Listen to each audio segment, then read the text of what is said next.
Hello बच्चों, कैसे हो आप लोग। आई होप कि आप सब बढ़िया होगे, मस्त होगे और स्वस्थ होगे।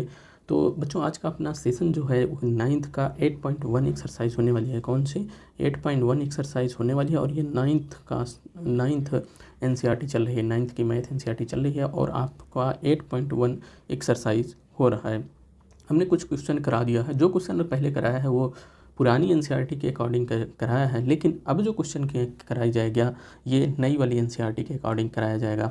तो आपको हमने ये इसमें जो क्वेश्चन रखे हैं ये पुरानी ही एनसीईआरटी से बच्चों को रखे हैं। क्योंकि आपके पास अभी न्यू वाली बुक आपके पास नहीं उपलब्ध होगी, लेकिन आपके पास हम न्यू वाले सिलेबस को कवर करेंगे। कहाँ से कवर करेंगे? पुरानी वाली एनसीईआरटी से न्यू वाला सिलेबस कवर करेंगे। तो बच्चों, पहला जो हमने सेशन था उसमें 6 नंबर तक क्वेश्चन करा दिया था, जो अकॉर्डिंग टू पुरानी एनसीईआरटी। अब जो पुरानी एनसीईआरटी में है उसमें 12 क्वेश्चन आपको दिए गए हैं, बट न्यू एनसीईआरटी में आपको 7 ही क्वेश्चन दिए गए हैं। तो उसमें आपको कुछ क्वेश्चन काटना है उसको, लेकिन हम यहाँ पे डिस्कशन नहीं करने वाले हैं कौन सा काटना है, लेकिन आप उसको पूरा पढ़ लीजिए। और जो न्यू एनसीईआरटी अगर आपके पास बुक अवेलेबल हो जाएगी तो आपको पता हो जाएगा कौन कौन से क्वेश्चन नहीं पढ़ना है। तो चलिए आज के अपने सेशन को स्टार्ट करें।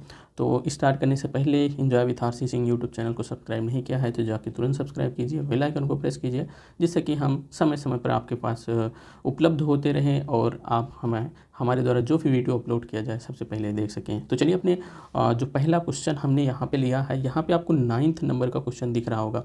ये 9 नंबर ये क्वेश्चन है आपको पुरानी एनसीईआरटी से। अगर न्यू एनसीईआरटी में चलेंगे तो ये आपका 6 नंबर का क्वेश्चन बनेगा। कौन सा क्वेश्चन बनेगा?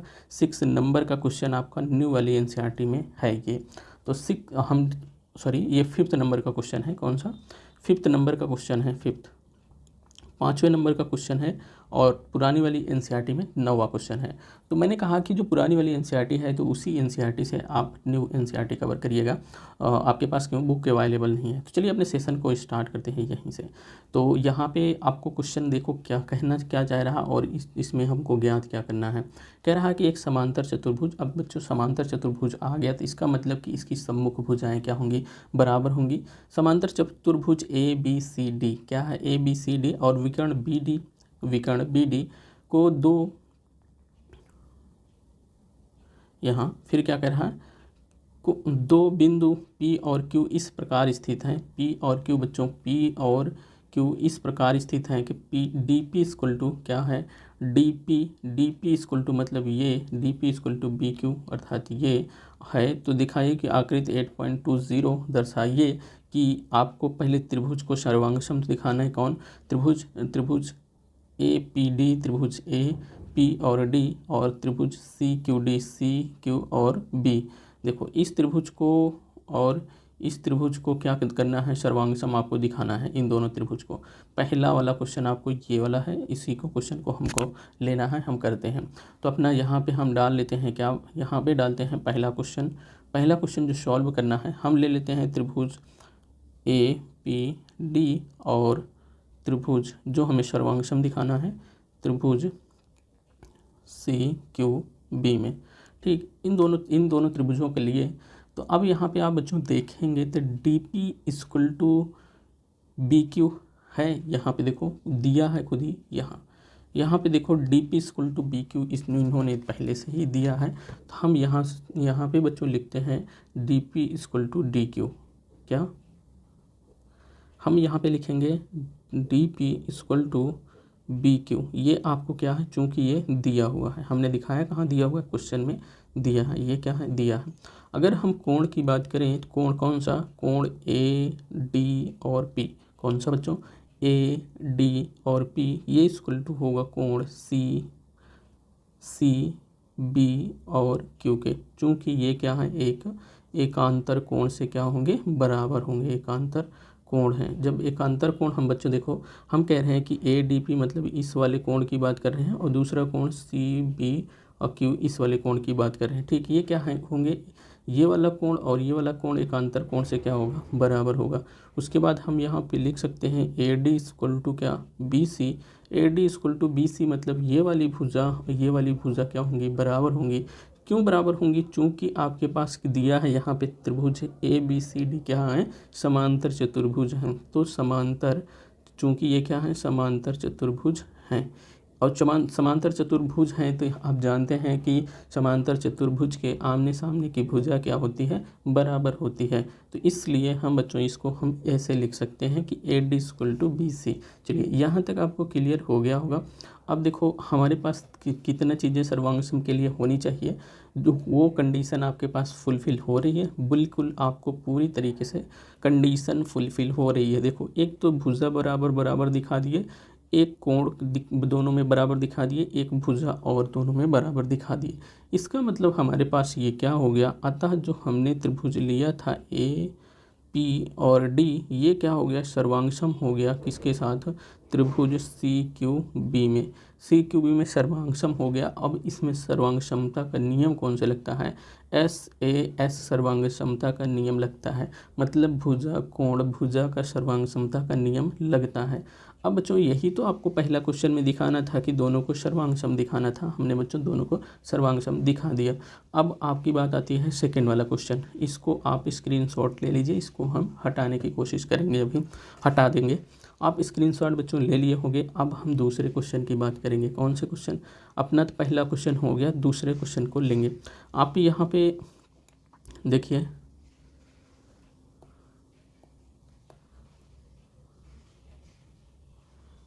यहाँ पे देखिए बच्चों, आपने क्या प्रूफ किया है, आपने प्रूफ किया है ये इतना क्या है, सर्वांगसम है। देखिए अब हम यहाँ दूसरे वाले क्वेश्चन को प्रूफ करना चाह रहे हैं। कौन से क्वेश्चन, दूसरा अपना कौन सा है, ये वाला क्वेश्चन, ये वाला क्वेश्चन हम देखेंगे। तो अब आपने प्रूफ किया है कि AP और D ये क्या होंगे, सर्वांगसम होंगे, त्रिभुज CQB के साथ क्या है, सर्वांगसम है। जब बच्चों ये दोनों क्या हैं, सर्वांगसम हैं, तब आप जानते हैं कि AP = क्या हो जाएगा आपके पास, AP = CQ हो जाएगा। क्यों हो जाएगा, ये क्वेश्चन फर्स्ट मान लो, क्यों हो जाएगा, चूँकि सर्वांगसम क्या होगा, सर्वांगसम त्रिभुज के संगत कोण क्या होते हैं, बराबर होते हैं। संगत भाग बराबर होते हैं, तो उसकी संगत भुजाएं भी क्या होंगी, बराबर होंगी। संगत भाग बराबर होते हैं। जब संगत भाग बच्चों बराबर होते हैं तो इसका मतलब उसके संगत भुजाएं भी क्या होंगी, बराबर होंगी। तो हमने दिखाया क्या, हमने यह दिखाया, क्या दिखाया बच्चों, कि AP = CQ के बराबर होगी। AP मतलब कि बच्चों ये AP यहाँ पे, और हमने क्या कहा, AP ये बराबर होगी किसके, ये बराबर होगी CQ के। ठीक, चूँकि हमने इस वाले त्रिभुज को और इस वाले त्रिभुज को क्या दिखाया था, सर्वांगसम दिखाया था, इसलिए इनकी संगत जो भुजाएं हैं बराबर हमने दिखा दिया। ये तो अपना था सेकंड वाला भी प्रूफ हो गया। अब चलते हैं थर्ड वाले क्वेश्चन की तरफ। जो थर्ड वाला क्या है, इसमें देखो, इसमें थर्ड वाला कह रहा है कि त्रिभुज AQB और त्रिभुज CPD को भी आपको सर्वांगसम दिखाना है। जब सर्वांगसम इसको भी दिखाना है तो हम यहाँ पे तीसरे वाले क्वेश्चन की तरफ चल देते हैं देखने के लिए। देखो तीसरे वाले में जो त्रिभुज लेंगे AQB और त्रिभुज CPD में, क्यों लेंगे भाई, क्योंकि अभी हमको इसी को तो सर्वांगसम दिखाना है, इसलिए हमने इसको लिया। अब यहाँ QB = क्या लिखेंगे, DP लिखेंगे। QB = DP क्यों लिखेंगे बच्चों, यहाँ पे अगर हम हटा दें इन सभी को, हम ले रहे हैं कौन से त्रिभुज ले रहे हैं, AQB हम इस त्रिभुज को ले रहे हैं, और हम इस त्रिभुज को लेने की कोशिश कर रहे हैं इन त्रिभुज में। अब हमने कहा कि QB = देखो इस भुजा को हमने इस भुजा के बराबर दिखा दिया ना। और देखो और क्या है अपने पास, इसमें अगर और देखने के प्रयास करें तो जो अपना कोण दिख रहा है, कोण कौन सा, ये वाला कोण इस वाले कोण के बराबर होगा। क्यों बराबर होगा, एकांतर कोण से। हमने कहा कि ये वाला कोण बराबर होगा इस वाले कोण के, तो इसको दिखा दो एकांतर कोण से बराबर। कोण ABQ = कोण CDP = क्या हो जाएगा, CDP रहेगा, CDP क्या होगा, बराबर होगा कहाँ से, एकांतर कोण से, एकांतर कोण से। चलिए, जब हमने दो चीज़ें हमने बराबर दिखा दी, तीसरा चीज़ अपन दिखा दें तो अपन का काम बराबर हो जाए, काम फिनिश हो जाए। अब यहाँ पे आप देख रहे होंगे बच्चों, ए बी इक्वल टू क्या हो जाएगा, सी डी। ये क्यों हो जाएगा, क्योंकि ए बी सी डी क्या है, एक समांतर चतुर्भुज है। जब ए बी सी डी एक समांतर चतुर्भुज है तो ये उसके क्या हैं, सम्मुख भुजाएं हैं। तो A B equal to C D आप दिखा सकते हो। ए बी इक्वल टू आप दिखाओगे क्या, सी डी। क्या दिखाओगे, A B equal to C D, चूँकि ये क्या है, समांतर चतुर्भुज की सम्मुख भुजा है। क्या है, सम्मुख भुजाएं हैं। जब समांतर चतुर्भुज की सम्मुख भुजाएं क्या होती हैं, बराबर होती हैं। ठीक, चूँकि ये क्या है, समांतर चतुर्भुज की सम्मुख भुजाएं हैं। अब यहाँ तक आपको क्लियर हो गया। क्या आपको दिखाना क्या था, सर्वांगसम दिखाना था। यहाँ पे देखो बच्चों, सर्वांगसम दिखाना था तो आपको तीन चीज़ें पता होनी चाहिए सर्वांगसम के लिए। क्या वो कंडीशन आपके साथ पूर्ण हो रही है, बिल्कुल। एक तो आपके पास भुजा और भुजा दोनों बराबर दिखा दिए दोनों त्रिभुजों में, और दोनों त्रिभुजों में हमने कोण को बराबर दिखा दिया, और दोनों त्रिभुजों में फिर हमने भुजा को बराबर दिखा दिया। इसका मतलब ये हुआ कि हमारा जो सर्वांगसम होने की कंडीशन था वो पूरा हो गया। तो अतः आप लिख सकते हो कि जो त्रिभुज आपने ए क्यू पी माना था यहाँ ऊपर, और त्रिभुज जो आप सी पी डी माना था, ये क्या हो जाएंगे, सर्वांगसम हो जाएंगे। क्या हो जाएंगे बच्चों,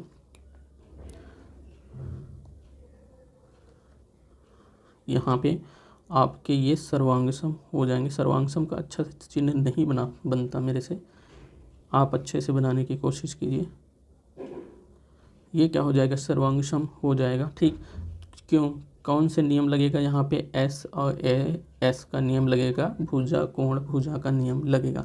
आई होप कि अपना तीसरा वाला भी क्वेश्चन, जो 5th क्वेश्चन जो न्यू एनसीईआरटी के हिसाब से ये 5वां क्वेश्चन है, तो आपका कौन सा तीसरा वाला भी ऑप्शन आपका सही हो गया, क्लियर हो गया। तो इसको भी बच्चों स्क्रीनशॉट ले लीजिए।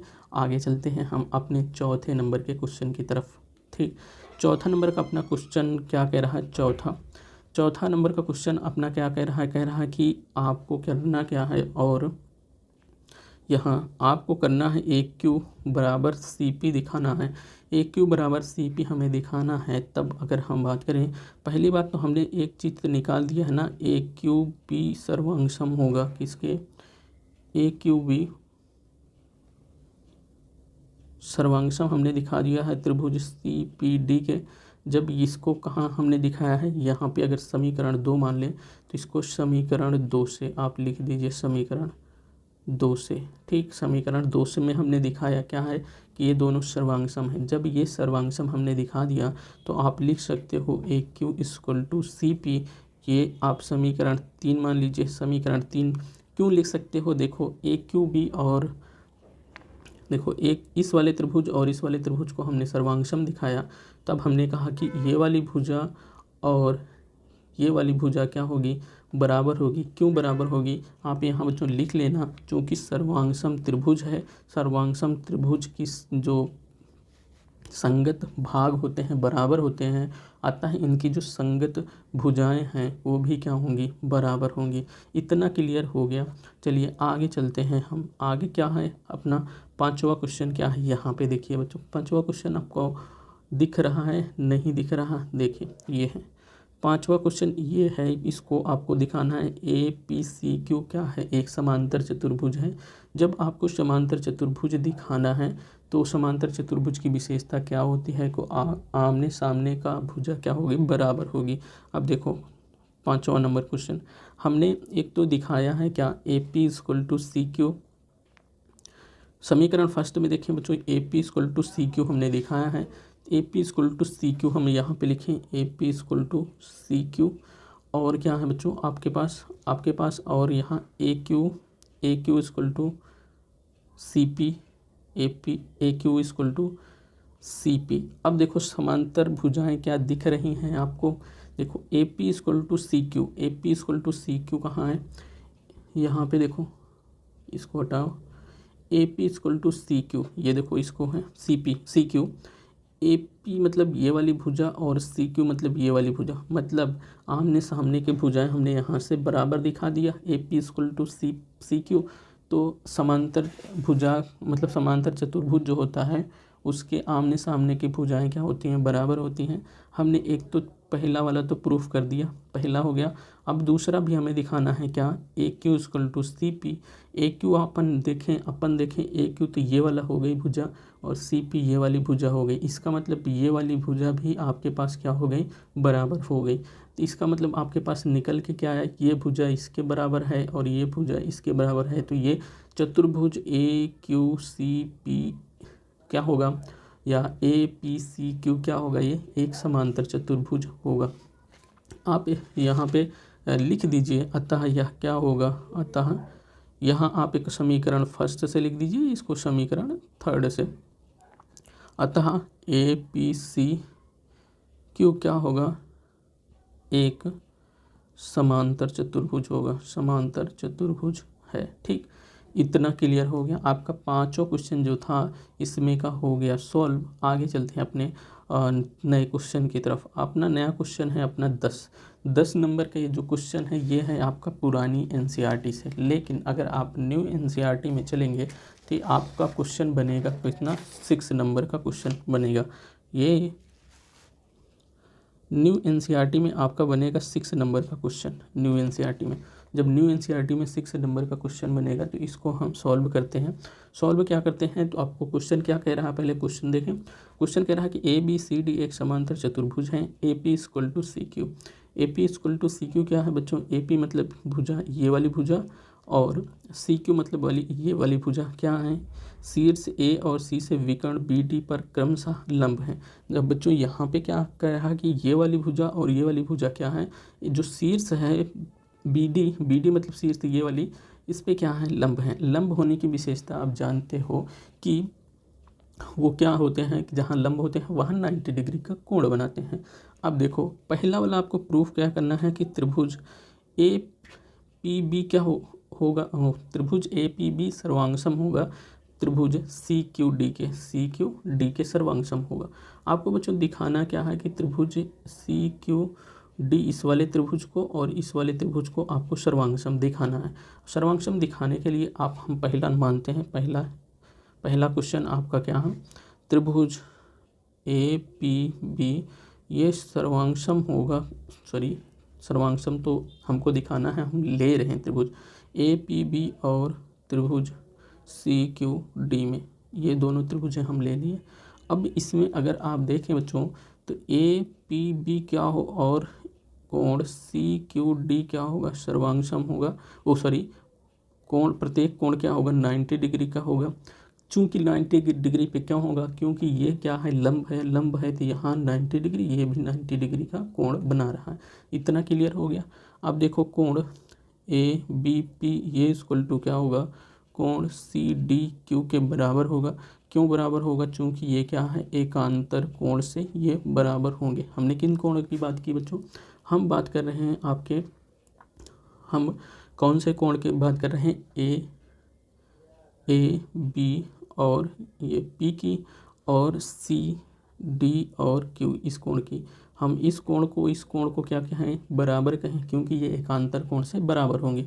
और यहाँ पे बात बच्चों करें, A B equal to C D क्या बराबर होगा, A B equal to C D मतलब ये वाली भुजा क्या इस वाली भुजा के बराबर होगी, बिल्कुल बराबर होगी। क्यों बराबर होगी, क्योंकि इन्होंने यहाँ ऊपर क्वेश्चन में कहा है कि ये क्या है, समांतर चतुर्भुज हैं।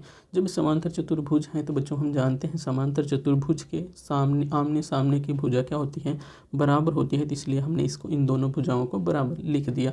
अब अतः आप लिख सकते हो बच्चों, क्या लिख सकते हो कि त्रिभुज ए पी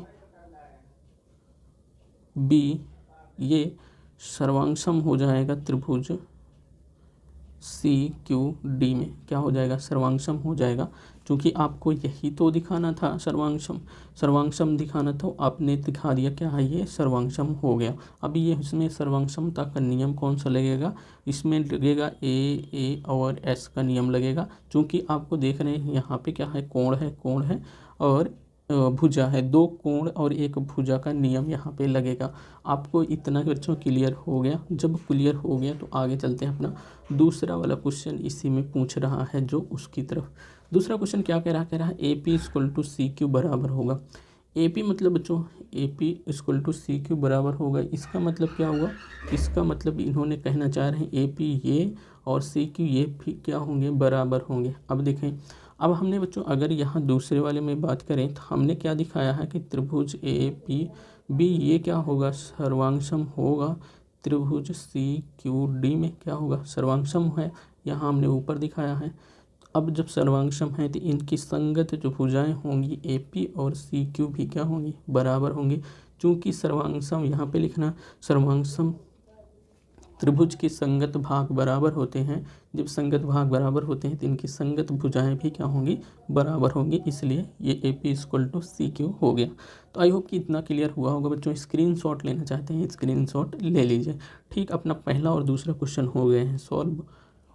चलिए स्क्रीनशॉट हो गया, आगे चलते हैं। अपना जो 12 नंबर का क्वेश्चन इस समय दिख रहा है बच्चों, ये है पुरानी NCERT से। न्यू NCERT में आप चलेंगे तो ये आपका 7 नंबर का क्वेश्चन होगा न्यू वाले में। ये क्या है, ओल्ड वाले में, ओल्ड वाले में 12, न्यू वाले में 7। चलिए बच्चों इस वाले क्वेश्चन को हम देखते हैं। इस वाले क्वेश्चन में क्या कह रहा है कि ABCD समलंब है। ABCD आपको समलंब दिखाना है, आपके पास दिया हुआ है। उसके बाद कह रहा है कि AB समांतर है DC के। AB जो है ये समांतर है किसके, DC के, बिल्कुल। और कह रहा है AD जो बराबर है, AD बराबर है किसके, BC के। ये दोनों बराबर भुजाएं दिखा रहा है। ये भुजा क्या है, बराबर दिखा रहा है। जब देखो ये भुजाएं, दोनों भुजाएं AD और BC क्या है, बराबर हैं, ये दिया हुआ है। तो आपको दिखाना है कोण A इक्वल टू कोण B। अब पहला वाला क्वेश्चन आपको दिखाना, पहला वाले क्वेश्चन की तरफ हम चलेंगे। कोण A इक्वल टू कोण B की बात करेंगे। तो अगर हम थोड़ा से यहाँ पे जो इन्होंने हिंट दिया है क्वेश्चन में हिंट क्या दिया है, जो फिगर बनाया है, इन्होंने कहा है कि हमने AB को क्या है यहाँ E तक बढ़ा देते हैं। हमने AB को बढ़ाया और यहाँ B से एक रेखा इस तरफ खींचा E, जहाँ एक बिंदु ऐसा मिलता है जहाँ पर वो दोनों रेखाएं AB और AC जो भुजा बढ़ा रहे हैं वो क्या कट कर रहे हैं। जो इस बिंदु पर कट कर रहे हैं वो बिंदु आपका क्या हो जाता है, हमने मान लिया E मान लिया। ये तो इतना आपको करना पड़ेगा। ठीक, अब हम क्या करते हैं, अब हमारा जो हल होता है, हल की बात करें तो हमको हल में लिखना क्या है, जो चतुर्भुज आपको दिख रहा है AECD में, अगर AECD कौन से बच्चों हम बात करने की कोशिश कर रहे हैं, AECD मतलब यहाँ देखो AEC और D, ये पूरा क्या है, एक चतुर्भुज के रूप में दिख रहा है। चूँकि ABCD इन्होंने कहा है एक समलंब चतुर्भुज है, लेकिन ये आपको कोई एक चतुर्भुज दिख रहा है AECD। अब यहाँ पे आपको देखें तो यहाँ पे जो AE क्या है, समांतर है DC के समांतर है। AE क्या है, DC के समांतर है। चूँकि ये क्या है, दिया हुआ है, क्या है, दिया हुआ। देखो इसको आपके पास यहाँ पे दिया है क्या, AB समांतर है किसके, DC के। चूँकि हम AB को चाहे अनंत तक कहीं तक बढ़ा दें और DC को भी कहीं तक बढ़ा दें तो ये दोनों भुजाएं के बीच का जो दूरी है वो हमेशा बराबर होगी। इसका मतलब ये हमेशा समांतर होंगी। इसलिए हमने इसको जब बढ़ाया कहाँ, E तक, तो ये हो गया AE भुजा, और ये समांतर होगी तब भी किसके, DC के समांतर होगी। इतना आपको बच्चों क्लियर हो गया। जब इतना क्लियर हो ही गया तो अब हम इसी को तो यूज करके हम यहाँ पे लिखे हैं, इसी को यूज करके हमने यहाँ पे लिखा है AE बराबर कितना हो जाएगा आपका, AE बराबर आपका हो जाएगा किसके, DC के। ठीक, सॉरी AE समांतर होगा DC के। इतना आपको ये दिया हुआ है। चलिए AD क्या होगा, ये भी क्या होगा, समांतर होगा CE के। ये आपको रचना से आपको पता चलेगा, जो आपने रचना की है।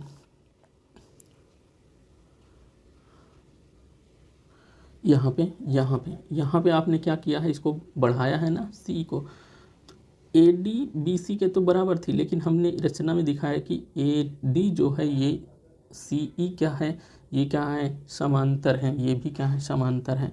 अब आपको एक आपको एक क्या समांतर चतुर्भुज का होने की कंडीशन क्या होती है कि वो आमने सामने की भुजाएं क्या हों, समांतर हों।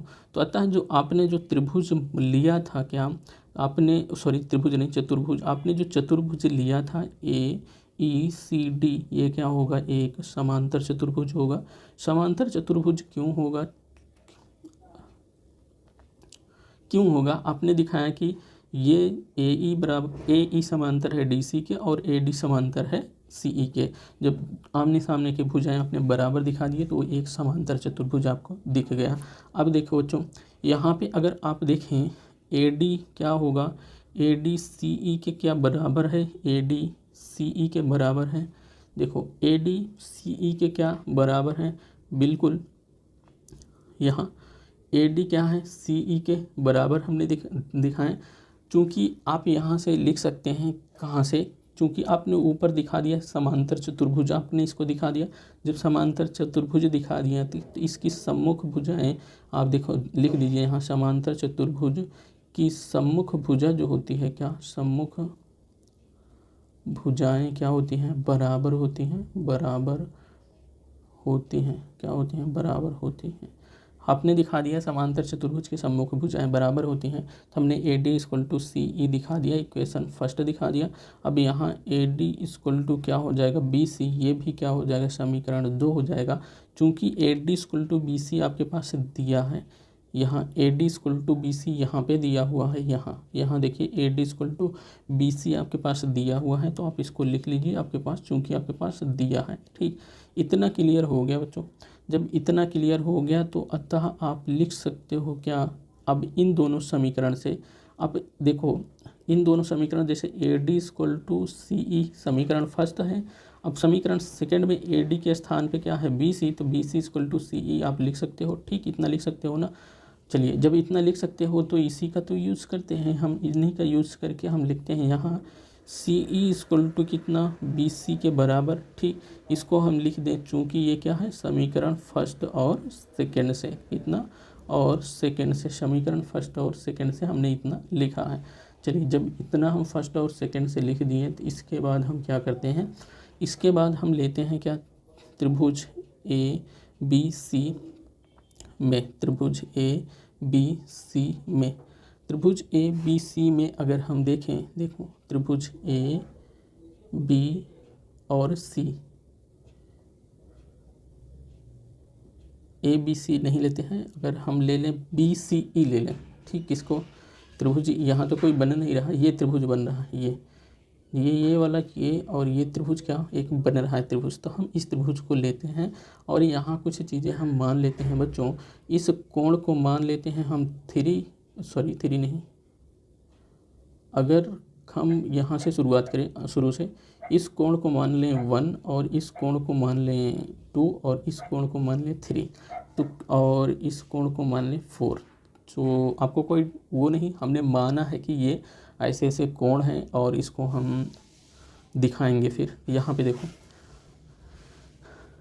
आगे देखें, अगर हम ABC के स्थान पे अगर हम माने, अब जो हमारा त्रिभुज बन रहा है, कौन सा त्रिभुज बन रहा है, हमने बताया अपना, ये वाला त्रिभुज बन रहा है, BCE बन रहा है। कौन सा त्रिभुज, BCE में, अगर BCE में अगर हम देखें बच्चों, इसमें देखें तो कोण अपना 3, क्या ये वाला कोण इस वाले कोण के बराबर होगा, बराबर की बात हम करें तो ये क्या है, एक रैखिक युग्म से क्या होंगे, बराबर होंगे। देखो ये क्या होंगे, कोण आपका 3 और इक्वल टू होगा कोण 4 के, चूँकि एक ही रेखा में ये कोण बने हुए हैं, तो एक ही रेखा में बने हुए कोण रैखिक युग्म नहीं, त्रिभुज की बराबर भुजाओं के सम्मुख कोण क्योंकि बराबर होते हैं। देखो आपके पास हमने दिखाया था कि BC क्या है, CE के बराबर है। BC देखो यहाँ पे हमने दिखाया है, यहाँ पे दिखाया है बी सी इक्वल टू सी ई के बराबर है। तो बी सी का मतलब बी सी के सामने की भुजा क्या, बी सी के सामने का, बी सी भुजा के सामने का कोण ये, सी ई के सामने का कोण 3 के क्या होंगे, आपस में बराबर होंगे। तो ये हमने दिखाया कि कोण 3 और 4 क्या हो गए, बराबर हो गए। क्या हो गया, कोण 3 और 4 आपका क्या हो गया, बराबर, हमने दिखा दिया। चलो इसको तो हम यहाँ पे लिख दीजिए, चूँकि त्रिभुज की बराबर बराबर भुजाओं के सम्मुख कोण बराबर होते हैं। ठीक, इतना क्लियर हुआ। अब यहाँ से आप देखें कि कोण अगर हम किसको मान लें, इसको तो हमने इसके सम्मुख कोण को बराबर दिखा दिया। अगर हम कोण 2 और 3 को लें, कोण इस कोण को और इस कोण को लें, तो क्या इन दोनों कोणों का युग्म 180 अंश होगा? बिल्कुल होगा। क्यों? क्योंकि अगर किसी रेखा पर अगर ये कोण ऐसे बन रहा है, चाहे कोई रेखा इसको डिवाइड ऐसे कर दे, तब भी तो ये कोण मान लो 2 हो, ये कोण मान लो आपको 3 हो गया, ये क्या हो गया, 2 हो गया। अब इन दोनों कोणों को जोड़ोगे तो आपके पास फिर भी तो 180 अंश होगा, क्योंकि इनका ये पूरा क्या होगा, 180 डिग्री होगा। तो आपको हमने यही लिखना कोशिश कर रहा हूँ, कोण 2 और कोण 3 क्या इक्वल टू क्या होगा, 180 डिग्री होगा। इसको हम समीकरण 4 मान लेते हैं और समीकरण इसको हम 3 मान लेते हैं। ठीक, इसको हम लिख दो, चूँकि क्या है, रैखिक कोण है। क्या है, रैखिक कोण है, मतलब एक ही रेखा पर बना हुआ कोण है। इतना क्लियर हुआ। इसके बाद 1 और कोण 4 भी क्या होगा, 180 डिग्री होगा। क्यों 180 डिग्री होगा? जो अंतः कोण है, अंतः कोणों क्या होते हैं, संपूरक कोण होते हैं। तो हमने कहा कौन से कोण की बात की, कोण A1 और कोण 4 की बात कर रहे हैं। ये दोनों कोण का योग क्या होगा, 180 डिग्री होगा। तो हमने दिखाया ये कोण 180 डिग्री हो गए।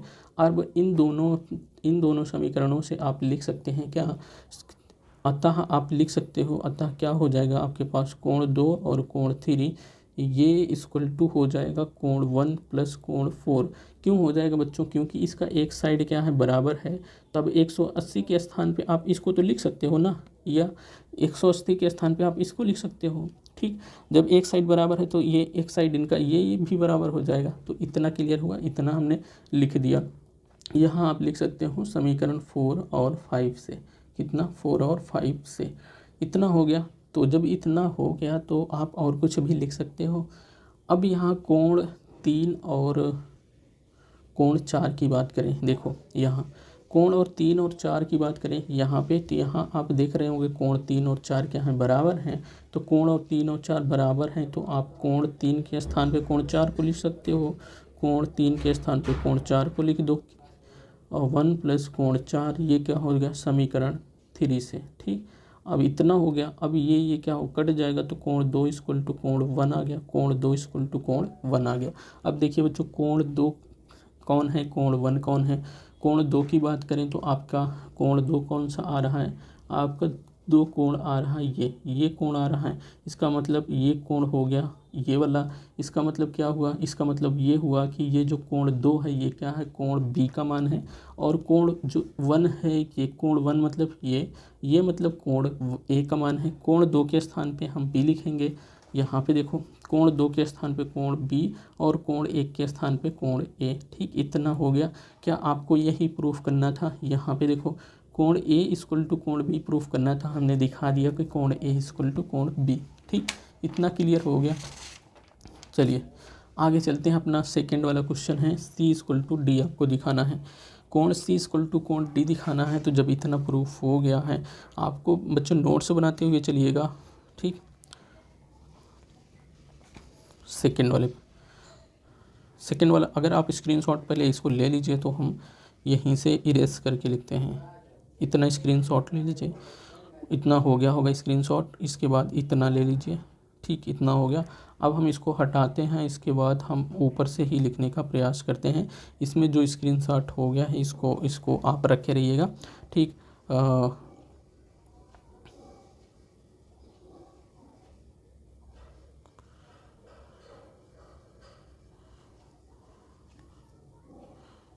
यहाँ पे हम हटाते हैं इसको। यहाँ पे अगर हम देखें, यहाँ पे देखें, आपको लेते हैं हम सेकेंड वाला ऑप्शन। सेकेंड वाले त्रिभुज, सॉरी, सेकेंड वाला जो हमको दिखाना है, अब हम लेते हैं ए बी सी डी। एक क्या है, एक समलंब है, समलंब है जिसमें आप देखेंगे ए पी क्या है, डी सी के समांतर है, इन्होंने दिया है। अब अतः आप लिख सकते हो कि कोण 1 प्लस कोण डी। देखो जब ये समलंब है तो कोण 1 और डी ये इक्वल टू क्या होगा, 180 अंश होगा। चूँकि ये क्या है, अंतः कोण है, अंतः कोण क्या होगा, समपूरक होगा। तो अब यहाँ पे देखो कोण 2 प्लस कोण सी भी क्या होगा, 180 डिग्री होगा। कोण 2 प्लस कोण सी मतलब ये वाला कोण और ये वाला कोण भी क्या होगा, 180 डिग्री होगा। ये भी आप इसको 6 मान लो, इसको 7 मान लो, इसको भी इसी से मान लीजिए, ये भी क्या होगा। ठीक, अब इतना क्लियर हुआ। जब इतना समझ आ गया तो इसलिए आप लिख सकते हो, इसलिए आपको लिखना क्या है, आप लिखेंगे तो कोण 1 प्लस कोण डी ये इक्वल टू होगा कोण 2 प्लस कोण सी। क्यों होगा, क्योंकि जब आप यहाँ पे देख रहे हैं कि ये एक तरफ बराबर है तो ये भी एक तरफ बराबर होगा। देखो ये दोनों क्या हैं, एक तरफ बराबर हैं तो ये भी दोनों क्या होंगे, बराबर ही होंगे। उसी को हमने यहाँ पे लिखा हुआ है। इतना नहीं समझ आता तो आप 180 के स्थान पे आप इसको रख दीजिए। चूँकि इसके पास भी 180 है तो इसको 180 के स्थान पे आप इसको रख दीजिए, तब भी बराबर हो जाएगा। इतना क्लियर हुआ। जब इतना क्लियर हो गया तो आप यहाँ पे देखेंगे कि कोण 1 और 2 आपने कहीं पे बराबर दिखाया था। आपने 1 और 2 मतलब इस वाले कोण को और इस वाले कोण को बराबर दिखाया था, बिल्कुल। मतलब आपने 1 और 2 कोण, 1 और 2 को कोण 1 बराबर 1 और कोण ए और कोण 2 बराबर कोण बी। ये आप समीकरण जो पहला था यहाँ पे देखिए, यहाँ पे आपने दिखाया यही है ना, कोण ए बराबर कोण बी के, अर्थात यहाँ पे कोण 1 बराबर कोण 2 दिखाए हैं आपने। अपने कोण 1 बराबर का मान हमने कहा ए रख दो, कोण 2 का मान हमने कहा बी। तो इसका मतलब ए बराबर बी दिखाए हो, इसका मतलब क्या, कोण 1 बराबर 2 दिखाए हो। आप यहाँ पे आप लिख सकते हैं क्या, कोण 1 के स्थान पे कोण 2 लिख लो, कोण डी इक्वल टू कोण 2 प्लस कोण सी ये इक्वल टू हो गया। तो ये कट जाएगा तो कोण डी इक्वल टू कोण सी आपके पास बचा। चलिए इतना बचा, इसको हम और हटाते हैं। ठीक, इतना बचा तो बच्चों आपको ये यहाँ तक आपको क्लियर हो गया। इसको भी स्क्रीनशॉट ले लीजिए, क्यों, चूँकि आपने जो दूसरा था सी इक्वल टू डी दिखाना था, आपको सी इक्वल टू डी दिखाना था, आपने दिखा दिया, सी इक्वल टू डी आपने दिखा दिया। चलिए इतना हो गया तो आप इतना भी स्क्रीनशॉट ले लीजिए। ठीक, इतना स्क्रीनशॉट हो गया होगा। अब हम चलते हैं तीसरे वाले ऑप्शन की तरफ। तीसरा वाला अपना क्या कह रहा है, यहाँ पे देखें, ये दोनों त्रिभुज क्या होंगे, सर्वांगसम दिखाना है। दोनों त्रिभुज सर्वांगसम दिखाने के लिए अब हम यहाँ पे करेंगे क्या,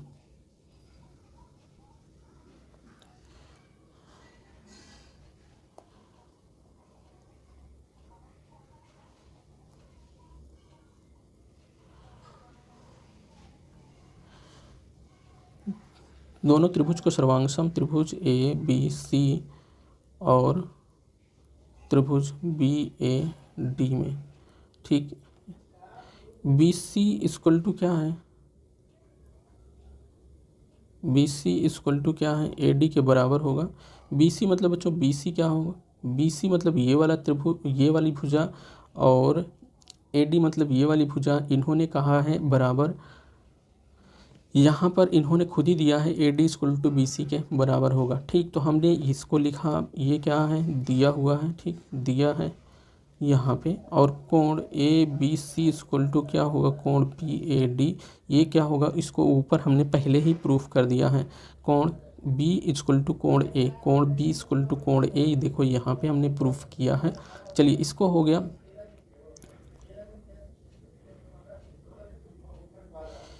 इसको तो हमने पहले से प्रूफ किया ना, तो इसको तो हमने देख लिया है पहले से ही।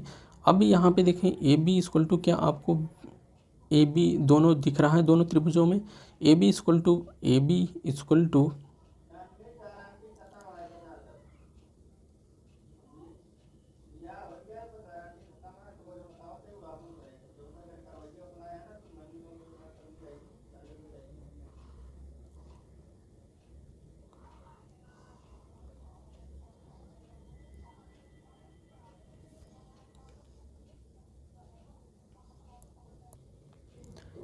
यहाँ बच्चों हमने एक चीज़ नहीं किया, एक चीज़ क्या नहीं किया, इसको देखो।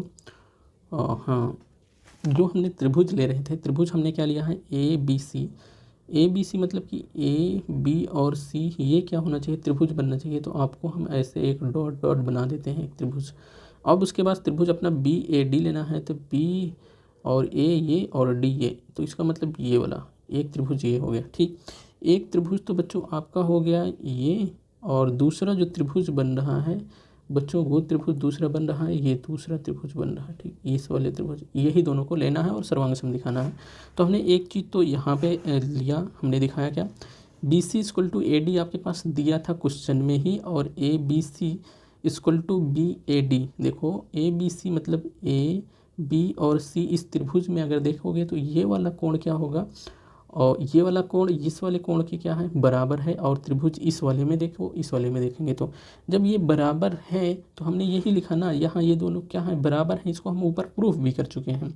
ठीक, जब हम इसको प्रूफ भी कर चुके हैं तो अब हमारे पास ए बी क्या है, दोनों में उभयनिष्ठ दिखेगा। ए बी क्या होगा, देखो ये वाली भुजा क्या है, इस वाले कोण में और इस वाले कोण में, दोनों इस वाले त्रिभुज, दोनों त्रिभुजों में क्या है, उभयनिष्ठ है। यहाँ उभयनिष्ठ आप डाल दीजिए। अब क्या हो गया, जो आपके सर्वांग समता का कंडीशन होती है, ये और ये क्या पूर्ण हो रही है, बिल्कुल पूर्ण हो रही हैं।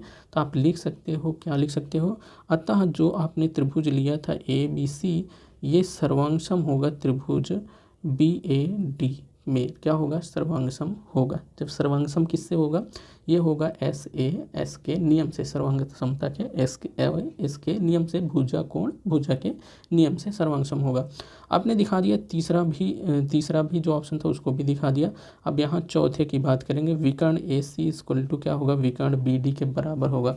ए सी विकर्ण मतलब कि ए सी विकर्ण ये वाला विकर्ण और ये क्या होगा, बराबर होंगे। इसको हमको दिखाना है। ठीक, जब हमको इसको दिखाना है, किसको, हमने बच्चों बात की इस वाला विकर्ण को और इस वाले विकर्ण के बराबर दिखाना है, इसको हमको दिखाना है।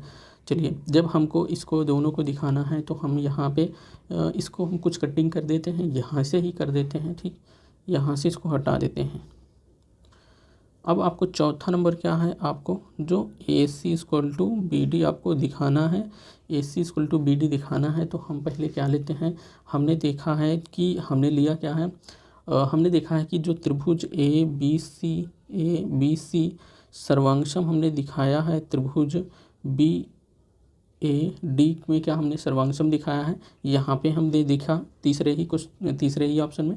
अब जब ये सर्वांग सम हो गए तो आपके पास ए सी इक्वल टू बी डी नहीं लिख सकते। क्यों लिखोगे, क्योंकि चूँकि आपके लिखेंगे सर्वांग सम त्रिभुज के संगत कोण क्या होते हैं, संगत कोण नहीं, संगत भाग बराबर होते हैं। जब जो संगत भाग बराबर होते हैं तो इसका मतलब उनकी संगत भुजाएं भी क्या होंगी, बराबर होंगी। जब संगत भुजाएं भी बराबर हो गई, संगत भाग बराबर हो गए तो उनकी संगत कोण भी बराबर हो जाते हैं, इसलिए यहाँ संगत भुजा बराबर हो रही है। इसलिए आप लिख सकते हो क्या, आप लिख सकते हो ए सी इक्वल टू बी डी। ठीक, इतना क्लियर हुआ। ये भी आपका क्या हो गया, आपका प्रूफ हो गया, ये चौथा भी। तो आई होप कि आपका जो भी हमारा द्वारा जो भी पढ़ाया जा रहा है आपको समझ आ रहा होगा। इससे अच्छा और भी कहीं पढ़ाया जाता है तो आप नीचे कमेंट बॉक्स में कमेंट करिए कि हाँ आपसे भी बेहतरीन पढ़ाने वाले हैं। मैं मानता हूँ कि हमसे भी बेहतरीन पढ़ाने वाले हैं, ऐसा नहीं है कि हाँ इस पर कोई महान नहीं है, सब महान है। तो लेकिन मैं कोशिश करता हूँ कि आपको अच्छी तरीके से समझा सकूँ, आपके जो भी डाउट है उसको क्लियर कर सकूँ, एक ही बार में आपको डाउट ना रह जाए आपके दिमाग में, हम कोशिश करते हैं। तो चलिए इस सेशन में यहीं तक।